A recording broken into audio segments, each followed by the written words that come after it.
Good morning साथियों। अभी जो हम लोगों ने शपथ ली है, आप लोगों ने जो हाथ खड़े करे हैं, हमने हमारे पुरखे, हमारी प्रकृति, इनको अपने आप को सरेंडर किया है। इसका मतलब ये होता है कि जितना हमने हमारी प्रकृति से लिया है, आज वक्त है हमको हमारी प्रकृति को वापस देने का। लेकिन जो संग्रहण की प्रकृति है, जो हमारे समाज में जो फैली हुई है, आज भगवान टंटे भील के चरणों में नमन करता हूं और अपने बात को आगे बढ़ाता हूं। साथियों, मैं जैसे यहां पर बैठा और मुझे एक बात यहां के मंच से सुनने को मिली, वो बड़ी दुखद बात है। आज महामानव भगवान टंटे भील को आज भी लोग डाकू के नाम से जानते हैं। मैं कहना चाहता हूं, इस देश को आजाद होने के 75 वर्ष हो गए, लेकिन मेरे मालिक को कोई भाई का लाल शहीद नहीं दिला पाया। इसका कारण है, इसका ये कारण है कि आज हमने हमारे हाथों से वो मशीनों पे, ईवीएम मशीनों के माध्यम से, चुनाव के माध्यम से जिन नेता को उंगली करके हमने नचाया है, वही नेता आज भगवान टंटे भील को शहीद का दर्जा नहीं दिला पाया। साथियों, ये दुखद बात है। आज दीदी ने कहा कि वो जो 90 नंबर का पेज है, उस 90 नंबर के पेज के बारे में मैं बात करना चाहूंगा। भगवान टंटे भील जब 4 दिसंबर 1889 को जबलपुर पूरा आदिवासियों से, तीर कमानों से लेस हो गया था, उस समय जबलपुर की धरती कांप रही थी कि इसके बाद में अगर टंटे भील के नाम का कोई व्यक्ति अगर पैदा हो गया तो फिर से क्रांति हो जाएगी। लेकिन मैं अब इस समाज को देखता हूं तो एक भी माइकल लाल टंटे भील का एक अंश भी नहीं दिखता है। क्यों? क्योंकि आज महापुरुष कर्म से नहीं, फल से नहीं, पेटियों से निकलने लग गए और वो हमारे समाज के खिलाफ जहर उगल रहे हैं और हमारे समाज और हमारी बहन बेटियों के साथ में अत्याचार होते हुए चुपचाप सहन करते देख रहे हैं। साथियों, आज हमारी 4 बेटियों के साथ में बलात्कार हुआ है मध्य प्रदेश की इस धरती पे। आजाद भारत में भी आज आदिवासियों के साथ में न्यूज़पेपर में खुलेआम लिखा जाता है कि 4 आदिवासी बालिकाओं के साथ में रेप हुआ है। एक भी नेता का ट्वीट बता दो जिसने ट्वीट किया हो कि आदिवासी बालिकाओं के साथ में ऐसा होना इस आजाद भारत में सबसे गलत बात है। जो पुरखे इस जमीन के लिए, इस जंगल के लिए हमारे एक एक खून का कतरा बहा दिया, और यही नेता, यही समाज के लोग सिर्फ मंच से भाषण देते हैं। इनका एक भी शब्द हमारे समाज के प्रति सही मायने में नहीं बैठता। साथियों, ये चीजें हैं वास्तविक। आज भगवान टंटे भील का हमने जो गाथा अनावरण किया है, इसमें सबसे अहम बात यह थी कि वो याद दिलाता आपको कि हमारे बहन की तरफ नजर उठाने वाले का मालिक नाक काटता था, तो ये आज हमारे वो ताकत होना चाहिए। जैसे राकेश भाई ने कहा कि पीतमपुर में देह व्यापार हो रहा, तो आदिवासियों का नाम सुन के कांप जाना चाहिए कि ये लोग फिर से अगर पैदा होगा तो नाक काट देंगे। ये चीजें होना चाहिए, लेकिन ये चीजें होती है क्या? नहीं होती। साथियों, आज भगवान टंटे भील के श्री चरणों में मैं ये बात रखना चाहता हूं कि मालिक मेरे समाज के लोगों को सद्बुद्धि दे। आज हमारे देश को आजाद होने के 75 वर्ष हो गए। हमारे क्षेत्रों में 1992 से पंचायती राज आ गया, यही से हमारे समाज और सामाजिक व्यवस्थाएं खत्म हो गई। साथियों, मैं आप सभी भाई लोगों से निवेदन करना चाहता हूं कि एक आदमी खड़ा होकर ये बता दे कि पंचायती राज आने से मेरे और मेरे समाज की बहन बेटियों से लगाकर मेरे जमीन और मेरी संस्कृति का अगर विकास हुआ हो तो मैं यही अपना सब कुछ हारने के लिए तैयार हूं। ऐसा हुआ क्या हमारे क्षेत्र में? आज 32 साल होने को हो गए पंचायती अधिनियम लागू होने के, लेकिन हमारे क्षेत्र में ना हमारी जमीन सुरक्षित हुई, ना हमारी बेटी सुरक्षित हुई, ना हमारा संस्कृति सुरक्षित हुई। एक भी चीजें हमारी संस्कृति, ना सभ्यता, ना हमारे लोग सुरक्षित हुए। हमारे देश में हर 10 वर्ष में जनगणना होती है। सब लोगों की जनसंख्या इस देश में बढ़ती है। हर एक प्रति 10 वर्ष की जनसंख्या में आदिवासी समाज की जनसंख्या घटती है। क्या कारण है? आज सरकार सबसे ज्यादा दावा करती है कि हमने आदिवासियों के लिए ये किया, हमने आदिवासियों के वो किया, ये सब कुछ किया, लेकिन मुझे बताइए सबसे ज्यादा स्वास्थ्य रेशो हमारे आदिवासी समाज का खराब है। आज हमारे बीच में अनुसूचित जनजाति विषय विशेषज्ञ डॉक्टर मैडम दीपमाला रावत जी है। मैं उनके सामने ये बात रखना चाहूंगा कि मैडम भी सिकिल सेल्स पे काम करते हैं, वो भी कई कैडर देते हैं और हमारे स्वास्थ्य मिशन को लेकर हमारे लोगों के बीच में जाते हैं। लेकिन मैं ये बात कहना चाहता हूं, क्या राज्य भवन से कभी इस बारे में चर्चा हुई कि सबसे ज्यादा दिक्कत आदिवासियों को क्यों है? स्वास्थ्य संबंधी सबसे ज्यादा समस्या उनके लिए क्यों है? सरकार सबसे ज्यादा घोषणा करती है कि हमने आदिवासियों के लिए स्वास्थ्य सेवाएं इतनी सारी लागू कर दी है, हमने ये कार्ड बना दिया, हमने वो कार्ड बना दिया। जन्म दर हमारी सबसे कम है लेकिन मृत्यु दर सबसे ज्यादा है। ये सबसे बड़ा रीजन है। लेकिन कोई नेता तुम्हारे लिए बात नहीं रखेगा, तुम्हारे बच्चों के एजुकेशन के बारे में बात नहीं रखेगा। प्रकाश भाई ने कहा था कि हमारे युवाओं की उम्र इतनी हो गई कि वो नौकरी से ही बाहर हो जाएंगे। तुम्हारे सामने एक खड़ा उदाहरण है।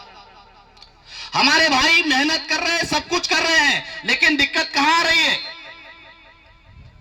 जब हम पेटी में जब बटन दबाते हैं, जब ईवीएम मशीन पे हम बटन दबाते, दिक्कत वहां आ रही है साथियों।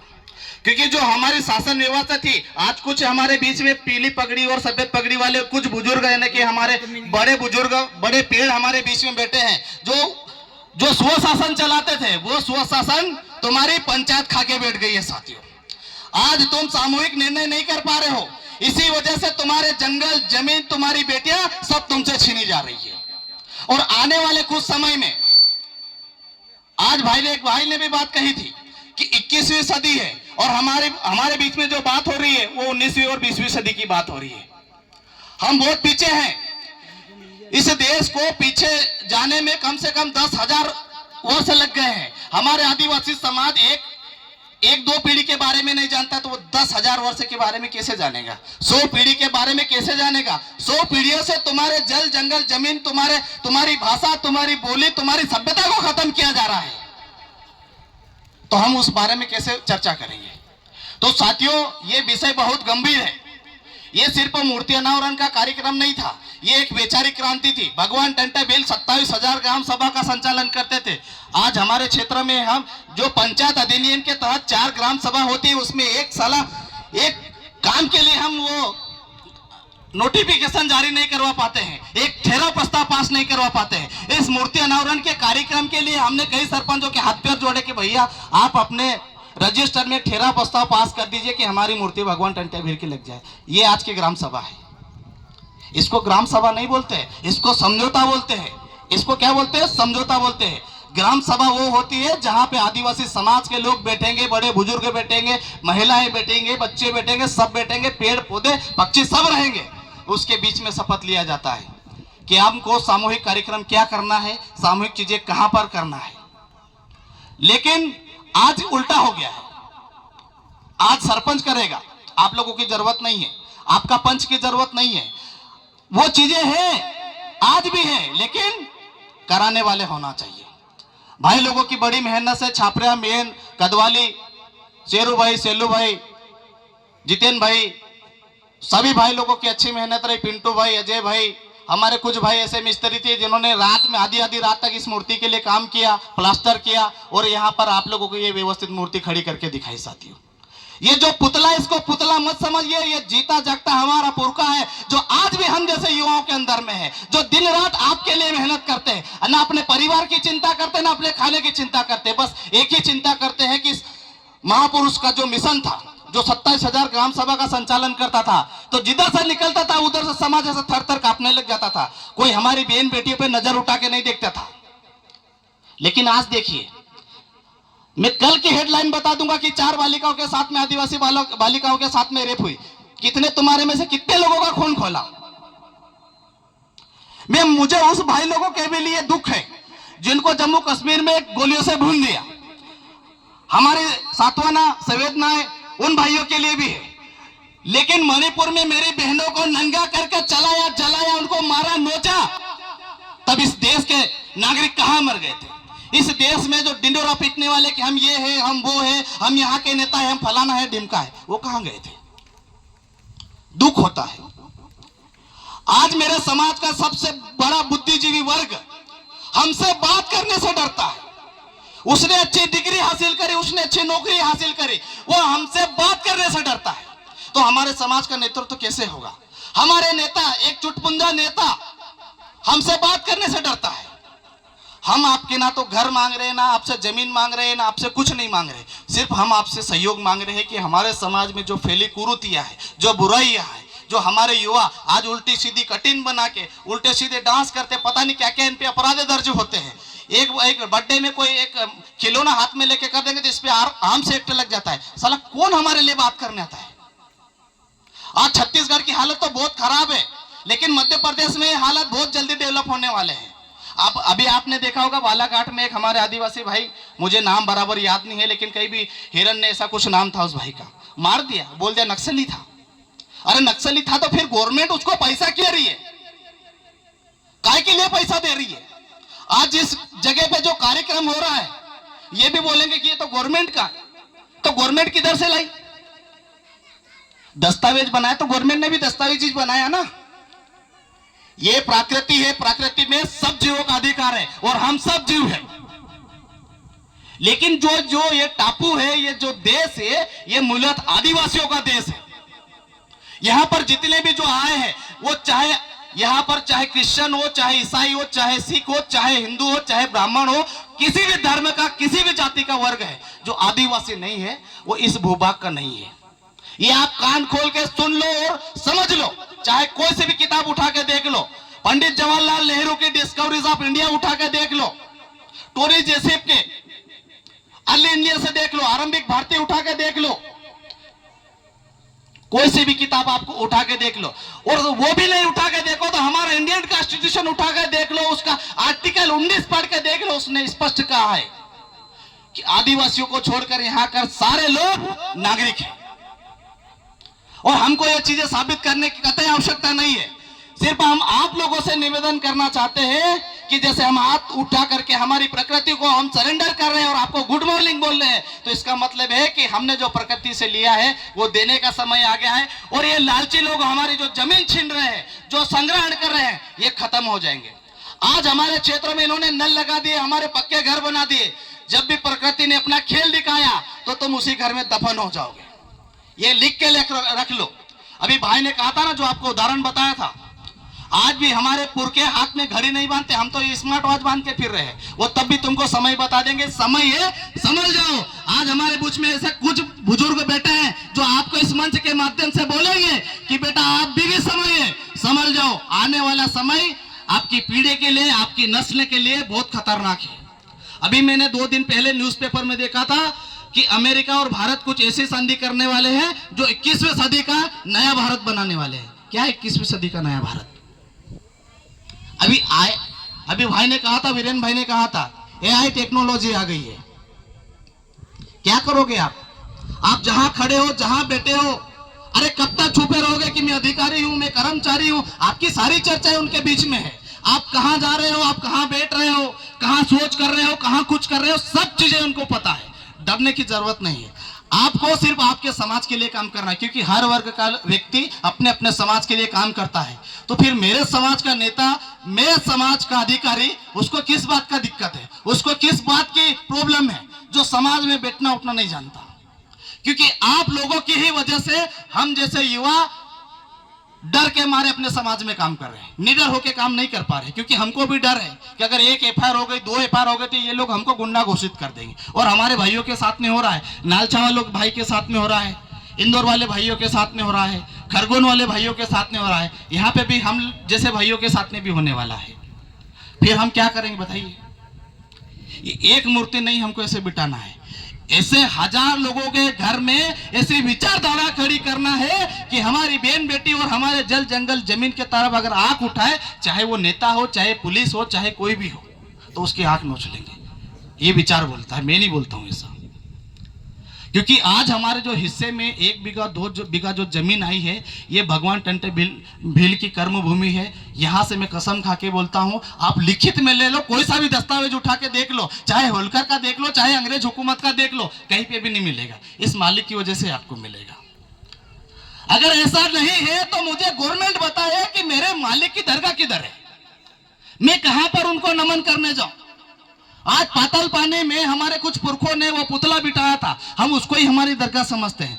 लेकिन गवर्नमेंट एक अथॉरिटीज दे कि हाँ पाताल पानी में टंटे भील का ही मजार है, तो उसके लिए डेवलप करें। आने वाले 30 तारीख में डॉक्टर मोहन यादव यहाँ पर आने वाले परशुराम जी की जयंती पे, तो हम इस मंच के माध्यम से कहना चाहते हैं कि अगर पाताल पानी के लिए आप कुछ नहीं करो तो आप इधर मत आओ। सही है कि नहीं भाई लोगों? क्योंकि आदिवासी समाज मध्य महू में कम से कम 90,000 की तादाद में है, तो 90,000 आदिवासियों के लिए सिर्फ हम इस मंच के माध्यम से यही आह्वान करते हैं कि पाताल पानी में भव्य टंटे भील का मंदिर बनना चाहिए कि नहीं भाई लोगों। साथियों, ये बड़ा गंभीर विषय है, क्योंकि हमारे नेता हमारे ही भाई है, हमारे वोटों से नेता बनते हैं, लेकिन नेता बनने के बाद में हमारे बारे में भूल जाते हैं। वो हम हमेशा ये चाहते हैं कि हमारा भाई हमारे बारे में सोचे। आप थोड़ी देर के लिए थोड़ा सा पीछे जाइए, 30-32 साल पीछे जाइए। आपके क्षेत्र में कोई नेता था क्या? 30-32 साल पीछे जाएंगे तो हमारे क्षेत्र में कोई नेता था क्या? फिर हमारी शासन व्यवस्था कैसी थी? तुम्हारे घर में नल लगा था क्या? तुम्हारे घर पक्के बने थे क्या? तुम्हारा जीवन यापन था ना, चल रहा था ना बढ़िया, कुशल मंगल, खेती बाड़ी बढ़िया से चल रही थी। अब तुमको बना दिया आत्मनिर्भर, बना दिया कि नहीं आत्मनिर्भर? नारा है ना हमारी सरकारों का कि हम आत्मनिर्भर बनेंगे, आत्मनिर्भर बनेंगे। अरे आत्मनिर्भर नहीं, उनको तुम्हारे पे निर्भर बना दिया उन्होंने।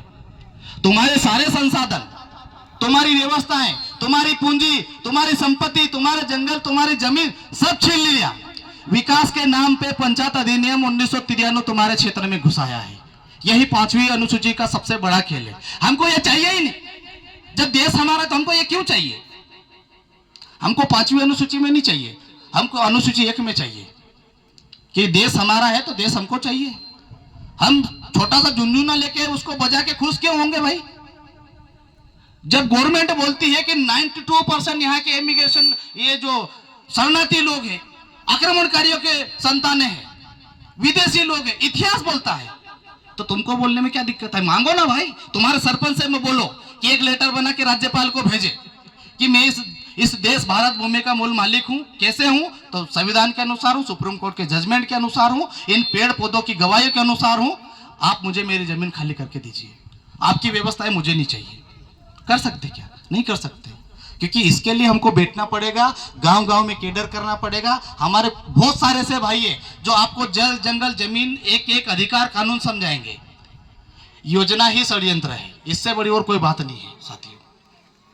और ये बहुत जल्दी हमारे क्षेत्रों में और तेज गति से आएगा। अभी देखो तुमको क्या क्या चीज पे उन्होंने आत्मनिर्भर बना दिया। पानी के ऊपर, गैस टंकी के ऊपर, राशन कार्ड के ऊपर। अगर मान लो 8 दिन के लिए 15 दिन के लिए बंद कर देंगे तो क्या करेंगे? आजकल की महिलाएं तो जंगल में लकड़ी लाना मतलब बड़ा संताप हो गया उसके लिए। काहे के जाऊं मैं? शादी करने वाले घर वाले परिवार वाले पहले बोलते थे भैया आप हमारी बेटी गोबर वोबर नहीं फेंकेगी, लकड़ी वकड़ी नहीं लेने जाएगी। तो कैसे बनेंगे आप लोग? यही हमारी संस्कृति का विनाश का कारण है। पंचायत के माध्यम से ही सबसे ज्यादा हमारी संस्कृति, हमारी सभ्यता, हमारे लोगों में जो डर फैला है, यही कारण है। ये पुलिस वाले हमारे क्षेत्र में घुस नहीं सकते थे। 1992 के पहले कोई भी पुलिस वाला हमारे क्षेत्र में आता ही नहीं था। और अगर नई उदाहरण है तो छापरिया को तो सबसे पहला उदाहरण मैं आपको दे सकता हूं।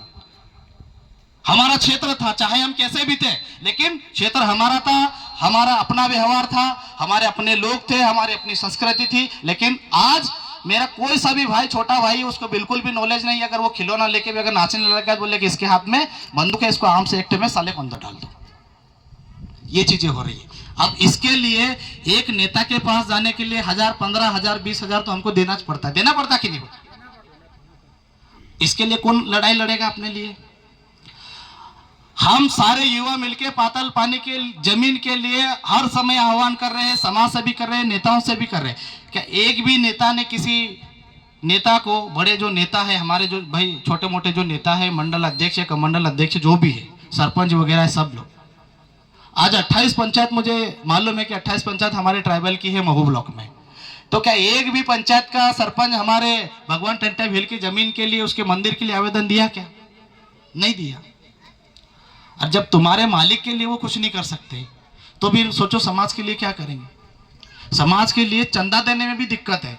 जिस समाज के सर्टिफिकेट से हम सरपंच बने हैं, जिस समाज के सर्टिफिकेट से आज हम नौकरी में लगे, हम आपसे आपका घर नहीं मांग रहे हैं, हम आपका पूरा वेतन नहीं मांग रहे हैं, उसमें से एक अंश मांग रहे हैं कि ये हम कार्यक्रम कर लें, ये हम सभा कर लें, ताकि हमारे समाज, आने वाली पीढ़ी, जो हमारा जो भविष्य है, ये युवा है, जो देश की जिम्मेदारी, अपने समाज की जिम्मेदारी अपने कंधों पे लेके चलेंगे, उन युवाओं को एक मार्गदर्शन दे पाए, उनको एक रास्ता दिखा पाए कि उनको पढ़ाई किस लेवल पे करना है, उनको राजनीति किस लेवल पे करना है, उनको कहां पर जाना है और क्या करना है।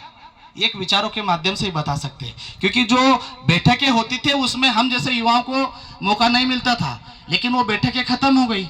यही आज बैठक है, इसको ही हम हमारी ग्राम सभा मान ले, माने कि नहीं दादा? यहीं से हम हमारे विचारों का मंथन कर सकते हैं, यहीं से हम हमारे समाज पे होने वाले अत्याचार शोषण के खिलाफ आवाज उठा सकते हैं, एक विचार मजबूत कर सकते हैं। यही वो जगह है, इसके सिवा हमारे पास कोई जगह नहीं है, और इसके सिवा आपको जगह मिलेगी भी नहीं।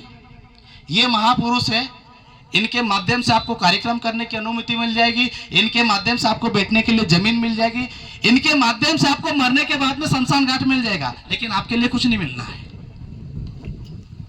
अभी देखा ना हमने, तो सभी साथियों ने आप मुझे बहुत ध्यानपूर्वक सुना और काफ़ी समय भी मैंने आप लोगों का लिया, इसलिए मैं तहे दिल से आप सभी का जोहार करता हूं, धन्यवाद करता हूं।